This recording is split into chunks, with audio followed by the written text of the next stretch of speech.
හැමෝටම සුබ දවසක් කියලා පිළිගන්න channel එකට ඔන්න වීඩියෝ එකක් කරගෙන ආවා. ඉතින් අද අපිට රිපෙයාර් කරන්න තියෙන්නේ මෙන්න මේ Bluetooth speaker එක. ඉතින් මේකේ ගහලා තියෙන නම් ඉස්සරහා model number එක KTS 1330 කියලා තමයි ගහලා තියෙන්නේ. ඉතින් මේකේ ඇවිල්ලා තියෙන්නේ මට ආපු ප්‍රශ්නේ තමයි මේක no power වෙලා තියෙන්නේ. ඊට පස්සේ මම මේක මේ විදිහට ගලව ගත්තා. අපි යමු රිපෙයාර් එකට. රිපෙයාර් එකට යන්න කලින් මම ඔයගොල්ලන්ගෙන් ඉල්ලනවා channel එකට subscribe කරලා bell icon එක click කරලා එකතු වෙන්න channel එකත් එක්ක. ඊට පස්සේ පුළුවන් ඉස්සරහටත් ඔයගොල්ලන්ට මම දාන වීඩියෝ මේ විදිහට බලන්න. Repair video.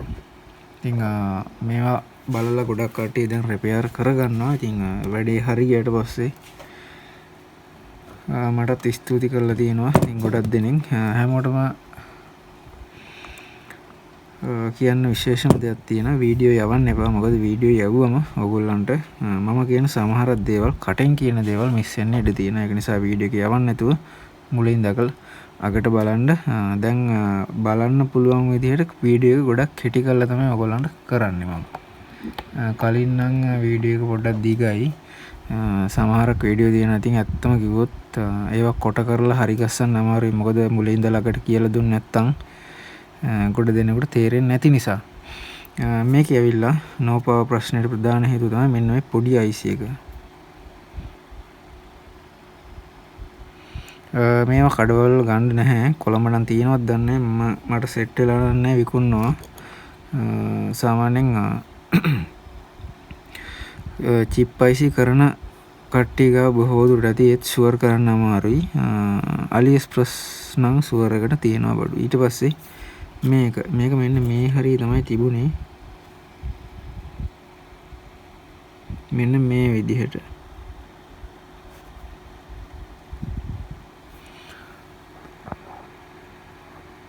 ඔයගොල්ලන්ට පේන ඉතින් මෙන්න මෙතන තමයි මේක තිබුණේ මේ item එක. ඊට පස්සේ දැන් මේකෙන් වැඩක් නෑ අපිට. මේක පැත්තකට දාමු. මේකට පැත්තකට දාලා අපි මේකට හයි කරන මෙන්න මේකට එක බැටරිය එන්නේ. මෙන්න මේක හයි කරමු. ඕක හයි කරාම තිබ්බටත් වැඩිය හොඳට මේක කාලයක් පවතිනවා කිසිම ප්‍රශ්නයක් නැතුව. ඉතින් මම මේ සර්කිට් බෝඩ් මේ PCB එක charging module එක කිව්වොත් නිවැරදි. ඉතින් මේක ගොඩක් Bluetooth speaker වලට මම හයි කරලා දීලා තියෙනවා. ඒ කට්ටියට කිසි ප්‍රශ්නයක් නැහැ. බර කාලයක් පාවිච්චි කරන්න පුළුවන්. ඩැමේජ් වෙන්නේ නැහැ මේක. ඒ වගේ හොඳ item එකක් තමයි මේක. ඉතින් ඔයගොල්ලෝ දන්නවත් ඇති මේක. මෙතන එනවා මේ එකක් මොකද්ද 5 pin jack එකක් එනවා. එතකොට ඒක තියෙන්නේ අපිට කෙලින්ම මේක ගහන්න මේ ෆෝන් charger එකකට මෙන්න මේ විදිහට. ඊට පස්සේ මේකේ C type එකක් තියෙනවා. ඉතින් මේකට මේක වැඩක් නැති නිසා මම මේ ගලවලා පැත්තකින් තියුවා. එතකොට ඒ කෑල්ල අපිට පාවිච්චි කරන්න පුළුවන්. සාමාන්‍යයෙන් මේකේ මේ Bluetooth speaker වලම USB port එක කියන්නේ මේ charge pin එක කඩාගෙන කට්ටි එනවා. එතකොට ඒක ගහන්න පුළුවන්. මේක මෙතනට තිබ්බා කියලා මේක මෙතනට වැඩක් නැහැ. මේ බෝඩ් එකෙන් කරන කාර්යය මේ බෝඩ් එකෙන් කොහොමත් කරන charge pin එක තිබ්බත් නැතත් මේ තියෙන C type එක. එතකොට මේකේ මේ charging port විතරයි වෙනස් වෙන්නේ. IC හැම ඒවා ඔක්කොම එකයි. හොඳයි අපි යමු වීඩියෝ එකට. ඊට පස්සේ මේක ගලවලා අයින් කරලා පස්සේ මම ඔයගලන්ට පෙන්නන්නම් මේකේ ධනරින හොයාගන්නේ කොහොමද කියලා.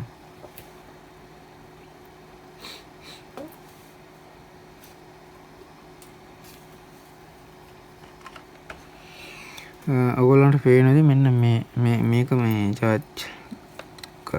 charger එකේ වයර් එක.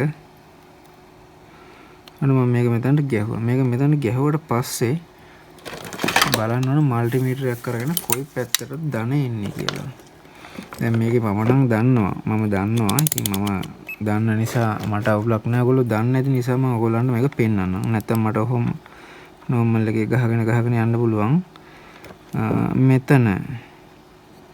මෙතන ගත්තොත් මෙන්න මේ පැත්තේ පින් එක. මේ පැත්තේ පළවෙනි පින් එක. පළවෙනි පින් එකට 5 වෝල්ට් එනවා. ඔයගොල්ලන්ට පේනවද? මේක හරියට සෙට් උනේ නැහැ. ඔයගොල්ලන්ට පේනද 5 වෝල්ට් එක එනවා මේ පින් එකට. මේ ලොකු කරලා පෙන්නුවත්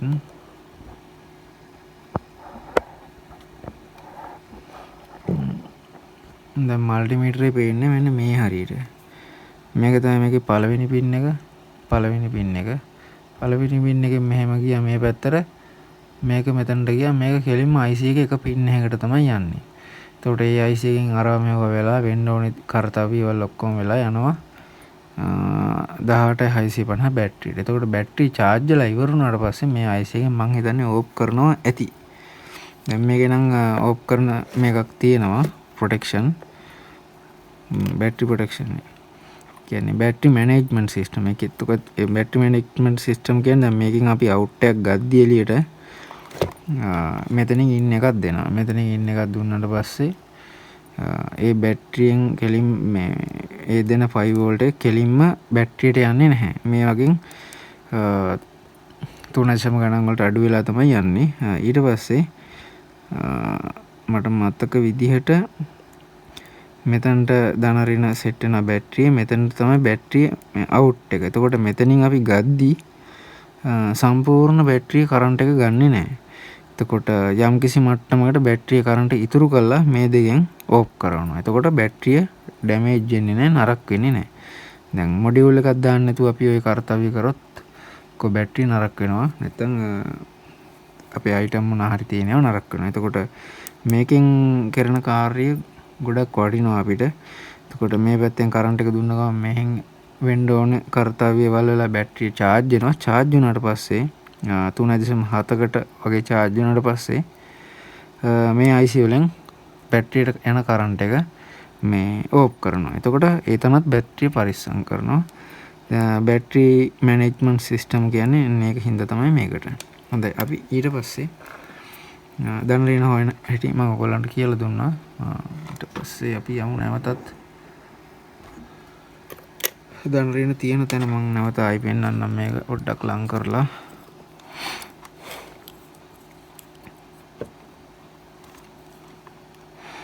මෙන්න මෙහෙම ගත්තොත් මෙන්න මෙතන. ඔයගොල්ලන්ට පේනද 5 වෝල්ට් පෙන්නනවා. ඊට පස්සේ අපි මේක මෙහෙම ගලවලා මේ කාර්යය වල කරනකොට අනිවාර්යෙන් බැටරිය කරන්ට් එක තියෙන්න පුළුවන්. ඒක නිසා බැටරිය වයර් එක පාන්න ගන්න. දැන් මේකේ නම් බැටරි වයර් එකක් තිබ්බට මේ බැටරිය මුකුත් නැහැ කරන්ට් එකක්. ඊට පස්සේ ඔයගොල්ලන්ට වෙන මෙතන ධන කියලා ගහලා තියෙනවා. ඒ ධන වයර් එක කෙලින්ම මෙන්න මේ හරියට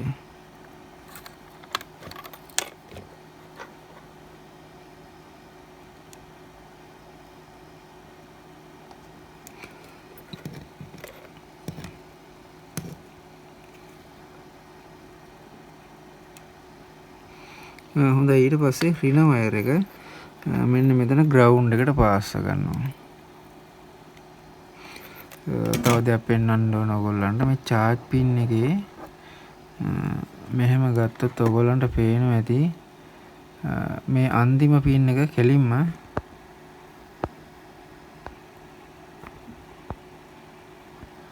දැන් පේනවාද මම හිතන්නේ මේ අන්තිම pin එක තියෙනවානේ. අන්තිම pin එක කෙලින්ම මේ earth එකට තමයි set වෙන්නේ. ඒ කියන්නේ ground එකට. එතකොට ඒක තමයි ඍණ.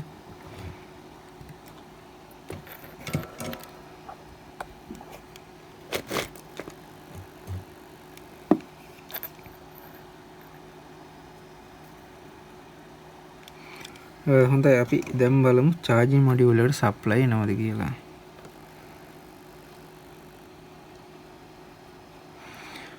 හොඳයි ඔයගොල්ලන්ට පේනද ඔන්න charging module එකට supply ආවා. නැවත charger එක මම ගලවනවා මෙතනින්. ඔන්න current එක නැති වුණා. ඊට පස්සේ නැවතත් මේක ගැහුවට පස්සේ ඔන්න වැඩ කරනවා. අපි දැන් බලමු 3.0 ගාණක් කියලා තමයි මම ඉස්සෙල්ලා ඔයගොල්ලන්ට කිව්වේ බැටරියට යන වෝල්ටේජ් එක මේ සර්කිට් එකේ. මටත් හරියට මතක නැහැ. මොකද මේවා බල ඉන්නේ. මොකද මෙහෙන් ගහලා දානවා. ගහලා දාලා කස්ටමර්ට මේක චෙක් කරලා බැටරි charge කරලා ඔක්කොම කරලා දෙනවා. ඉතින් මේවා වෝල්ටේජ් මැන ඉන්නේ නැහැ සාමාන්‍යයෙන්. අපි බලමු මෙතනට කීයක් එනවද කියලා. අපි එතකොට අපිට හරියටම බලා ගන්න බලමු බැටරියට මේකෙන් වෝල්ටේජ් කීයක් යනවද කියලා. ඔයගොල්ලන්ට පේනවාදී චාර්ජර් එකේ තියෙන 5 වෝල්ට්. එතකොට මෙතන යන්නේ 4 ගානක්. ඒකත් අඩු වෙනවා වැඩි වෙනවා එක එක දේවල් වෙනවා.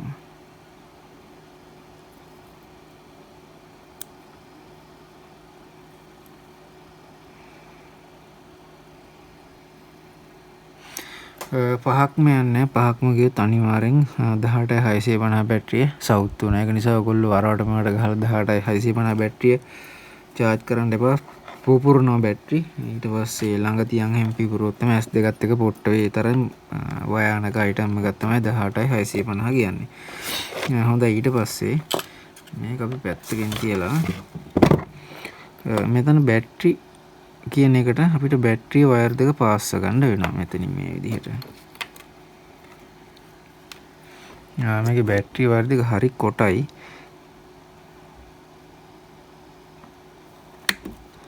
ඒක කපා ගන්නදී එක වයර් එක කපා ගන්න දෙකක් එකපාරට කපා ගන්න යන්න එපා ඔයගොල්ලෝ.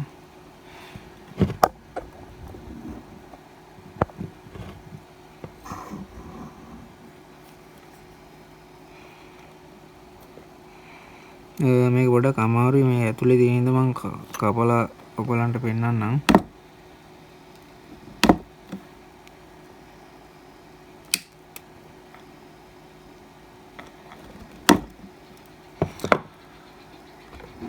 හොඳයි ඊට පස්සේ මෙන්න වයර් දෙක තියෙනවා. බැටරිය වයර් දෙක. ඉතින් මේක පරිස්සමට පාස්ස ගන්නවා. සමහරක් වෙලාවට කරන්ට් එක තියෙන්නත් ඉඩ තියෙනවා. කරන්ට් එක තිබුණොත් ෂෝට් වෙන්න ඉඩ තියෙනවා. ඊට පස්සේ ඔයගොල්ලන්ට පේන ඇති මම මේ කරන කාර්යය ලයිට් එක මෙහෙට දාගමු.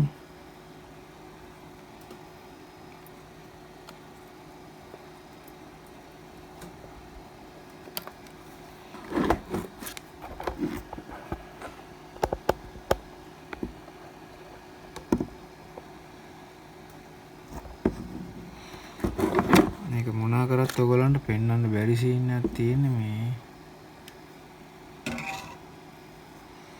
කද කිව්වොත් බලමු try එකක් දාලා. මම හිතන්නේ දැන් ඔයගොල්ලන්ට පේනවා ඇති.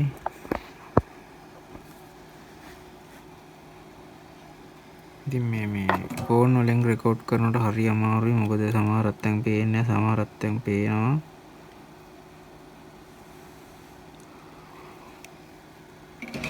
ඊට පස්සේ රතු වයර් එක මේ පැත්තට, රීන වයර් එක එහා පැත්තට ඒවා මාරු කරගන්න එපා. මාරු වුණොත් මේ මොඩියුල් එක පිච්චෙනවා. මොඩියුල් එක නම් මහ ලොකු ගාණක් වෙන්නේ නැහැ. මට ගණන් කියන්න බෑ මොකද එක එක තැන් වල එක එක ප්‍රයිස් නිසා.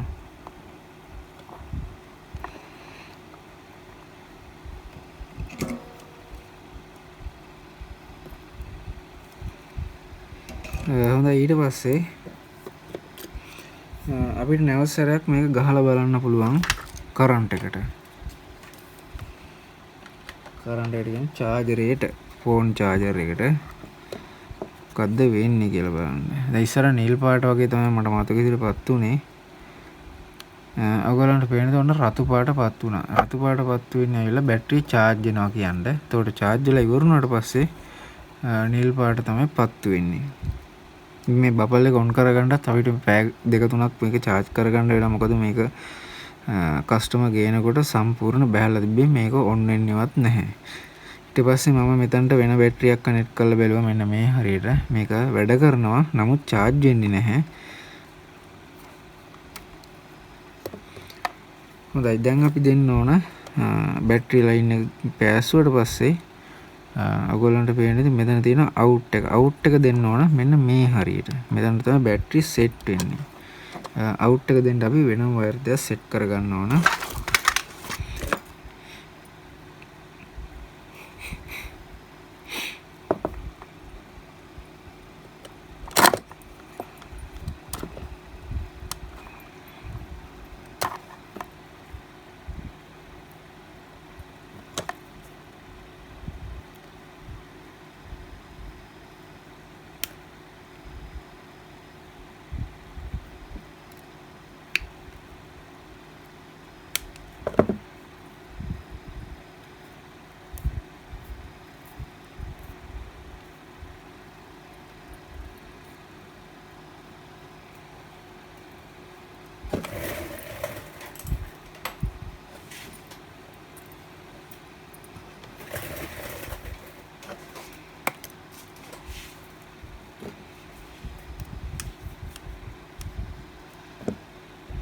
වීඩියෝ එක පොඩ්ඩක් නතර කරලා මම ගිහිල්ලා මෙන්න මේ වගේ වයර් ක්ලිප් එකක් හොයන් ආවා මේ USB කාඩ් එක. අපි බලමු මේක මේකට හයි කරලා. මේක හයි කරද්දි අනිවාර්යෙන් දැනගෙන බලන්න ඕන. ඔයගොල්ලෝ පොඩ්ඩක් ඒක බලලා මේව කරගන්න. නැත්තම් අපේ අයිටම් එක ඩැමේජ් වෙනවා. එතකොට මේ පැත්ත මෙහෙම ගැහුවම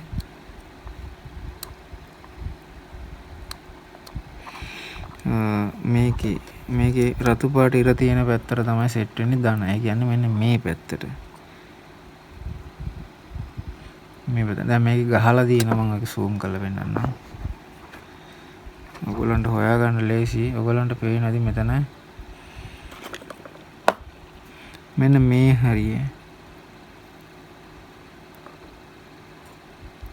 ඔන්න දැන් පේනද මේ හරිය ධන කියලා තියෙනවා. B ධන.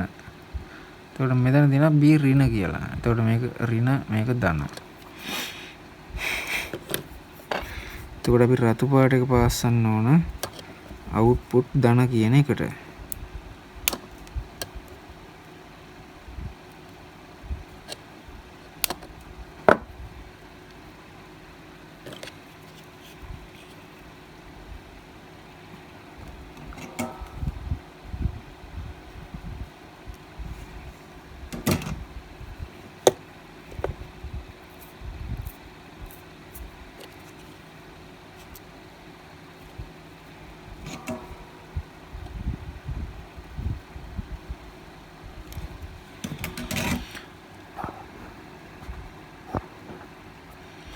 හොඳයි ඊට පස්සේ මේක හැරෙන බැටරි වයර් දෙක පාස්සන්න ඕන අපි අන්තිමට. මොකද එතකොට ෂෝට් වීමක් නැහැ කිසිම.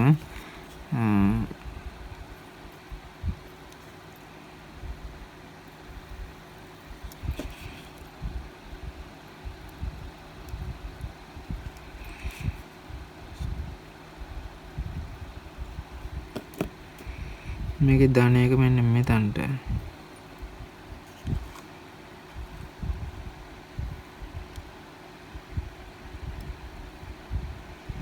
ඊට පස්සේ ඍණ වයර් එක මෙන්න මේ හරියට.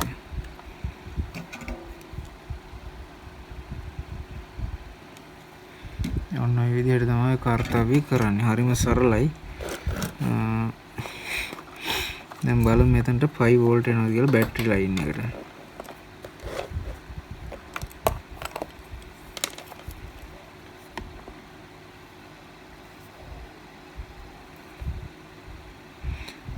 ඔයගොල්ලන්ට පේනද 4යි ගාණක් යනවා මේ වෙලාවේ වෝල්ටේජ් එක. මේක සාමාන්‍යයෙන් බැටරි බැහැලා ඇත්තේ. මෙයාගේ බැටරියෙන් කස්ටමර්ගේ බැටරියෙන් මේක ඔන් උනේ නැහැ. හොඳයි අපි බලමු මේක charge එකට දාලා තියමු ටික වෙලාවක්. එතකොට අපිට බලා ගන්න පුළුවන් මොකද්ද වෙන්නේ කියලා. ඔයගොල්ලන්ට දැන් පේනවා ඇති රතු පාට ලයිට් එක පත් වෙලා තියෙන. මම charge එකට දාන්නම් මේක. හොඳයි දැන් ඔයගොල්ලන්ට පේනවා ඇති ඔන්න නිල් පාට ලයිට් එක පත් වෙලා තියෙනවා මෙතන. ඒ කියන්නේ මේකේ බැටරිය charge වෙලා තියෙන්නේ. අපි මේක ගලවලා power on කරලා බලමු.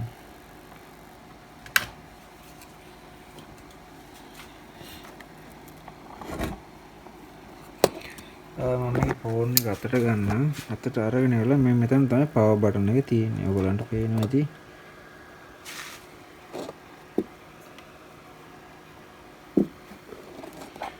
මේ තියෙන power button එක. මම මේක ඔන් කරනවා. ඔයගොල්ලන්ට ඇහෙන්නේ සද්ද ස්පීකර් එක ඔන් වුණා. ඉතින් ওই විදිහට තමයි මේ රිපෙයාර් එක කරගන්නේ කිසිම ප්‍රශ්නයක් නැතුව. මේක වයර් ක්ලිප් එකක් තියෙනවා. මම ඒක පොඩ්ඩක් ගහගන්නම් මේ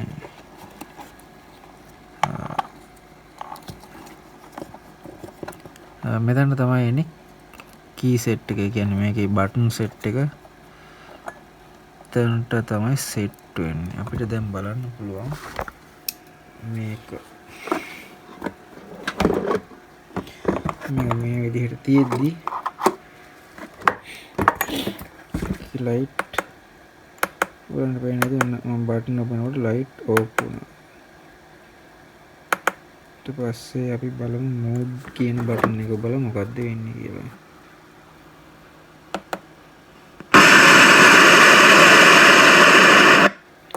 ඔයගොල්ලන්ට හරි විශාල සද්දක්.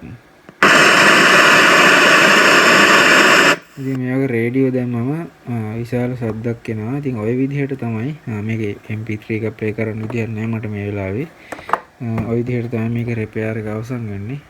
මතක් කරලා කියනවා ඔයගොල්ලන්ට channel එකට subscribe කරලා පොඩි support එකක් දෙන්න. ඒ වගේම bell icon එක click කරලා තියාගන්න. එතකොට පුළුවන් ඉස්සරහට ඔයගොල්ලන්ට මම වීඩියෝ එකක් දාපු සැනින් ඒක බලන්න. ඒ වගේම ඉලෙක්ට්‍රොනික ඉගෙන ගන්නත් ඔයගොල්ලන්ට පුළුවන් කිසිම ප්‍රශ්නයක් නැතුව මගේ channel එකෙන්. මම ගිහිල්ලා එන්න අලුත් වීඩියෝ එකකින් නැවත හැමෝටම සුබ දවසක්.